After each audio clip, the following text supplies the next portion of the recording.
intermediar o conhecimento, aquilo que ele sabe, com aquilo que o aluno sabe. No Japão é assim. Na Alemanha existe também o professor e existe o aluno, mas o professor, ele é o bancário do conhecimento, ele é o bancário do saber, e eu vou repassar esse conhecimento ao aluno, para ele repassar adiante. E quando o senhor fala sobre a questão de que nós simplesmente repetimos, é porque nós muitas vezes vemos o ensino teológico, tanto na faculdade, e isso inevitavelmente se repete nas igrejas, como sendo um pastor que deve saber tudo, um professor que deve saber tudo, e que repassa esse conhecimento ao aluno. E aí a anedota do Cusolin continua. Nos Estados Unidos isso está incerto, e ele evidentemente não menciona no Brasil, mas e a gente faz uma ponte imediata com isso. Como isso está no Brasil hoje? Claramente, na nossa faculdade, infelizmente, a marca maior é essa. Eu sou professor e você é aluno. Na igreja, eu sou o pastor e você é o mesmo. Eu preciso saber tudo. E não se constrói uma nova reflexão em cima daquilo que a gente já sabe. Obrigado por levantar essa discussão. Pastor Mário, só dentro dessa questão que o pastor Mário colocou, mas antes disso eu convido os meus líderes aí, se quiserem vir falar também, vocês são homens muito capazes, né? O microfone é de vocês também, vocês têm ótimas ideias aí. Mas assim, a questão do ensino teológico na nossa igreja, não sei quem foi disse, foi o Fred, o pastor Mário Rust, a ideia de dar bolsas de estudo, mas para estudantes que queiram fazer um doutorado dentro de universidades luteranas. Eu não sei se confere isso. O Fred está aí? Cadê o Fred? O Fred saiu? Aqui. Né? Acho que cai meio nisso de novo. A gente meio que tem filho com as primas, né? A gente praticamente tem um problema de eugenia, né? Por que não, de repente, aí fica uma anabolizantes luteranos, né? Oi? Anabolizantes luteranos. É verdade, a gente faz aqueles Bill Hill nos Estados Unidos, né? O cara casa com a prima, e casa de novo, né? Entre famílias, assim, né? Será que não seria uma forma de oxigenar, e seria mais para o Fred, né? Oxigenar a teologia na nossa igreja, permitindo que um cara fosse fazer um doutorado em Cambridge, ganhasse uma bolsa lá, em vez de pagar a mensalidade lá do St. Louis, paga uma bolsa para o cara se sustentar lá, se ele conseguir uma bolsa em Oxford, Cambridge, Harvard, Yale, né? Uma teologia diferente. E de repente esse cara vem para o nosso seminário, dá essa oxigenada, ou até numa PUC católica aqui no Brasil, que também é um nível excelente, ou na Este da Confissão Luterana. Será que a gente não poderia abrir esse leque, né, já que a IELB pensa em formar doutores para um futuro programa de pós-graduação, tanto na obra como no seminário? Acho que seria muito bom não ter só caras formados em Fort Wayne ou St. Louis, tem um cara lá de Oxford, outro de Yale, outro de Harvard e um de Cambridge, e pastores e teólogos capazes para isso, não só pastores, abrir para leigos também, que o cara, né, o Marcos é arquiteto, quer fazer uma pós-graduação em teologia em Oxford, ele pode fazer a prova e conseguir entrar, não precisa ter graduação em teologia para fazer uma pós em teologia, né? Professores de sociologia, de letras, né? Pô, eu quero ser professor de seminário, ou eu quero fazer um doutorado e cooperar com a minha igreja. A gente poderia, de repente, oxigenar a nossa teologia luterana, não só no Brasil, mas em todo o luteranismo mundial, porque às vezes a impressão que eu tenho é essa que eu falei, a gente tem filhos com as primas, e os nossos filhos têm filhos com as primas deles, e a gente vai ficando num gueto cultural. E aí quando a gente tem que fazer algo novo, a Tadeu pode testemunhar disso, quando a gente usa alguma expressão tanto não ielbiana, não luterana, vem olhar o calvinista, cripto-calvinista, cripto-arminiano, a gente, puxa vida, será que estou no lugar errado, né? Eu já senti isso muitas vezes, né? Você dá uma palestra e no final tem aquele cara mais ortodoxo que fala, isso daí é cripto-calvinismo, isso daí é arminiano, né? Para quem não é da teologia, são assim, o cara tá chamando um corintiano de São Paulino. É isso que eu tô dizendo. Você não é corintiano, você é São Paulino, assim que a gente se sente às vezes no final de uma palestra para leigos, né? Que você usa lá a expressão graça comum, e a gente tem isso na nossa teologia, mas chega no final, né, o fazer o novo é difícil. E aí o pastor Valdemar, da Concórdia Editora, ele fala uma coisa bonita. Ele fala assim, ó, na nossa igreja, a gente vai fazer algo novo, mesmo que dê errado, mas faça com convicção, porque vai vir pedra. E se você faz com convicção, com a força que Deus te dá, a gente suporta as críticas, porque sabe que a gente está fazendo aquilo com a convicção de que aquilo vai dar frutos, ou de que aquilo é um caminho para o certo, né? Acho que o pastor podia reagir aí à provocação. É como você falou, isso é com o Fred, né? Mas a história do casar com as primas, ela tem uma ilustração que eu quero pedir licença para usar da minha filha. Você poderia usar da sua também? Numa das viagens que eu fiz há 2 anos atrás, numa reunião da ILC, para a Lituânia, eu pesquisei um pouquinho sobre a Lituânia, como é que é o povo lá, e uma das marcas lá da Lituânia são que tem um lugar de muitas mulheres altas e magras. Aí eu sento no avião e sento no meio de 2 mulheres altas e magras, eu tinha que olhar assim, né? Só que eu não estava com muita coragem para conversar com elas, e eu resolvi tomar uma cerveja antes. Aí eu comecei a tomar e ganhei coragem, né? Falei o que estava fazendo e aí eu falei da minha família, mostrei a foto do meu filho, daí uma delas era médica e ela falou assim, mistura de raças dá filhos mais saudáveis e mais inteligentes. Eu acho que isso é algo extremamente importante que eu estou vivendo, e eu falo isso assim sem lisonjear, mas eu agradeço muito o Fred ter estado junto com o pastor Mário na época no departamento de ensino e no conselho diretor, porque eu tenho certeza que se eles não estivessem, eu duvido que eu conseguiria fazer um doutorado em educação numa outra universidade. Eu duvido que eu conseguiria. Eu tentaria de qualquer forma, mas eu fui agraciado com uma bolsa numa universidade lasalista, né, numa outra área, e eu não canso de dizer que eu estou muito feliz lá, apesar de todos os pelo conhecimento, pela uma nova perspectiva, por uma nova ideia de campo teológico na pesquisa, de acertar a minha cabeça na pesquisa. Estou muito feliz lá. E nessa parte da convicção e eu diria assim mais, além da convicção, precisa ter uma intenção boa. Eu tenho convicção de que aquilo é importante, porque nós formamos, o Fred insistia isso comigo no projeto, nós formamos pastores, professores. Por que nós não temos que ter alguém com doutorado em educação? Mas também tem que ter uma intenção boa por trás disso, para você ficar totalmente tranquilo. Porque o que eu não recebo de indiretas, todo esse tempo, indiretas que me criticam, né, por fazer um doutorado em educação aqui no Brasil, quando eu tinha uma bolsa para ir para o seminário nos Estados Unidos, não é fácil. Mas isso é uma coisa que de fato entra num ouvido e sai no outro. Por quê? Porque existe uma convicção por trás disso e uma intenção de ajudar a igreja, de ajudar nesse processo.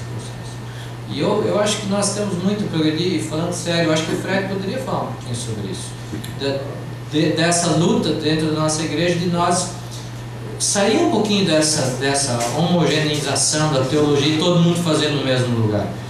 Acho que o professor Wilson deu um dia uma tacada muito boa e que me ajudou a compreender muito bem. Ele falou: certas áreas é conveniente e adequado que se vá para um seminário luterano. Por exemplo, sistemática, mas exegese, teologia aplicada, por que não beber em outras fontes? Será que só nós somos os agraciados? Então, eu concordo totalmente com você e fico triste, porque eu sei que por detrás desse teu testemunho tem uma dor pessoal envolvida e eu fico triste por isso. A última da noite, a última pergunta. Nós temos 3 minutos aí.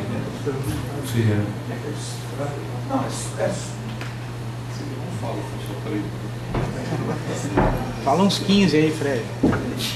Fica tranquilo, Fred. Deixa eu só contextualizar. É porque hoje a igreja tem um projeto que se chama Fundo de Formação de Doutores em Teologia para IELP. É um projeto que eu escrevi, né, para o Departamento de Ensino, que a gente aprovou oficialmente, um documento oficial do Departamento de Ensino da igreja. No primeiro texto, ele foi muito motivado por uma necessidade que nós tínhamos, que é realmente assim, evidente, o Mário sabe que agora é no Departamento de Ensino, que é da substituição dos professores do seminário. Nós temos assim 3 ou 4 professores, eu não vou citar nomes, todo mundo sabe quem é, quem são, que estão próximos de completar 70 anos de idade. E nós não tínhamos pessoas à altura para substituir essas pessoas, até alguns anos atrás. E ainda não temos todas elas, todos os nomes em todas as áreas. Então, em função disso, que a gente escreveu esse projeto e aprovou no departamento. Só que depois desse exemplo prático do Anselmo, que se interessou por essa mudança de área e que a gente achou que ia ser uma contribuição muito interessante, e depois de uma conversa que eu tive com o Dr. Rudolf Singer, ele mesmo sugeriu: Fred, muda, não deixa só St. Louis e Fort Wayne, né, no projeto abre, tem seminários interessantes em várias áreas, Austrália, Alemanha e outras universidades, mesmo universidades tipo Concordia College nos Estados Unidos, com programas interessantes. Então hoje o projeto já está todo aberto, mas também não dá para a gente ter vamos dizer assim, uma vazão rápida nesse sentido, por mais aberto que ele esteja, que ainda existe a necessidade de nós repormos alguns quadros na área, por exemplo, de sistemática, que a gente está conseguindo agora, né? Na área também de teologia histórica e também em algumas áreas tipo Antigo Testamento e Novo Testamento com missiologia, que a gente vai precisar em breve também, inclusive o Marco foi um dos candidatos futuros. Mas a gente está pensando nisso como igreja, se encontrou assim. Lucas? Concluído então? Pastor Lucas, eu sou capelão geral da UBRA, lá em Canoas, um grande prazer de estar aqui. Primeiramente, para não deixar no ar, já que o Fred colocou, né, o contexto lá da convenção, quando eu disse que a igreja não tinha mais a doutrina correta. Se eu me lembro bem, o contexto era que nós temos uma doutrina, mas muitas vezes na prática, quando a gente vai ver, a gente pode ficar em dúvida, ou se a gente não entendeu essa doutrina, se a gente aplicou ela direito. Só pegar a doutrina do chamado, por exemplo. É uma doutrina, artigo 14 da confissão. Lá no regimento diz: o chamado será indeterminado e em casos especiais determinado. Isso só em si já é uma dubiedade. Em casos especiais você pode listar pelo menos 50. No meu caso, o teu, qualquer um pode ser especial. E assim, se você entrar nas minúcias, você tem uma doutrina, mas na prática a gente não é tão puro quanto a gente acha que é. Em outras áreas também, Santa Ceia deve ser aberta ou fechada, na teologia diz uma coisa, na prática diz outra, ou é praticada de maneira diferente. Então esse era o contexto lá, e que vem ao encontro do que foi dito aqui, né? Há pouco, será que só nós somos tão puros assim, né? Será que a gente sempre acerta, ou será que muitas vezes, apesar de querer acertar, a gente também não precisa da humildade de saber o que é bom? O segundo ponto é que nós da capelania, de uma certa forma, vivemos, a gente não tem outra opção, né, que não seja viver tudo que está sendo falado aqui. E às vezes a capelania é um pouco vista assim como um lado mais liberal da igreja, né, porque não é uma comunidade e tal, e a gente brinca às vezes que talvez os capelães da nossa igreja, eles sejam os mais ortodoxos, porque a única coisa que a gente tem para se pegar é a doutrina. A gente não tem paredes, a gente não tem tradições, a gente não tem churrasco de domingo, a gente não tem departamento de leis, não tem nenhuma das outras coisas luteranas onde a gente possa se apegar para dizer que somos luteranos, a não ser a doutrina e a confissão. Então a gente é obrigado a ser bem confessional, ter a essência, como todos nós, evidentemente, para poder aplicar das melhores formas e alternativas como aqui está sendo dado. E uma das formas que está acontecendo lá em Canoas hoje é um culto, que a gente tem um culto toque de vida, que é um culto formado e fundado para a igreja urbana. Por isso meu interesse estar aqui hoje também. Aprender mais, ouvir mais, sedimentar, porque aquele projeto ele nasceu com a vocação da missão urbana. Ele é um culto completamente, ele caberia perfeitamente nesse espaço aqui. Ele é feito sem batina, ele é feito com a música integrada ao culto, ele é feito com oração em grupos, ele é feito de uma maneira com a estrutura luterana, evidentemente, se você analisar, você vê a estrutura, mas ele tem o foco na escola, ele tem o foco no bairro, ele tem o foco na vizinhança, ele tem a premissa do envolvimento com a sociedade, como nós temos lá cooperativas de lixo, então temos uma parceria com o seu Francisco, que é não é assistente social, é terapeuta social, então se faz conexões com a cidade. E aí seria minha, não sei se pergunta ou para uma breve consideração do professor Anselmo, gostei muito quando falaste disso, né? Tentem, façam, me senti identificado com essa tua fala, mesmo que troque o pneu para o carro rodando, tem que tentar, mesmo que erre, e a gente está errando e aprendendo lá. De que maneira isso poderia vir também já da fonte? Porque nós, pastores, somos formados no lugar, e nós somos formadores de opinião. De que maneira dentro do seminário também a gente poderia tentar, errar, fazer uma coisa diferente, fazer um culto diferente, fazer uma devoção diferente, falar uma teologia diferente para ser corrigido por um professor?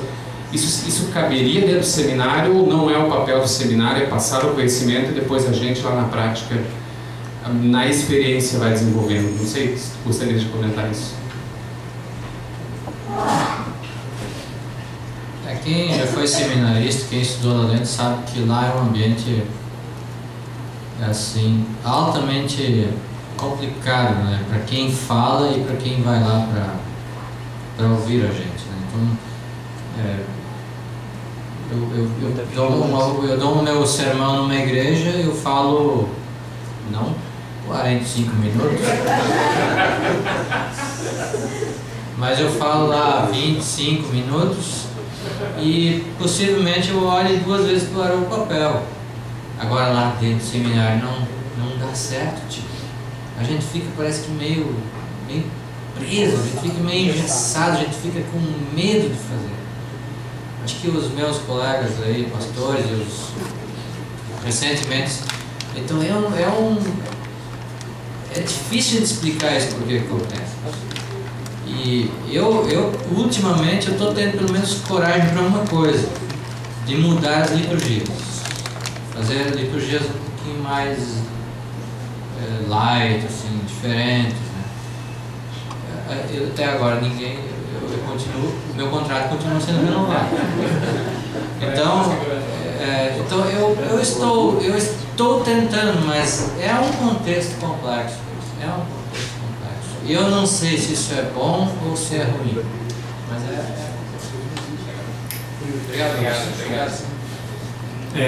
Professor, obrigado pela aula e também pela conversa com a gente. Gostaria de agradecer em nome da congregação, do distrito, de cada um aqui presente, pelo seu tempo de vir aqui. Nós temos um amigo velho, você podia fazer um carinho nosso, lembrar desse, tomar um café, tomar um chá e lembrar desse momento com a gente aqui.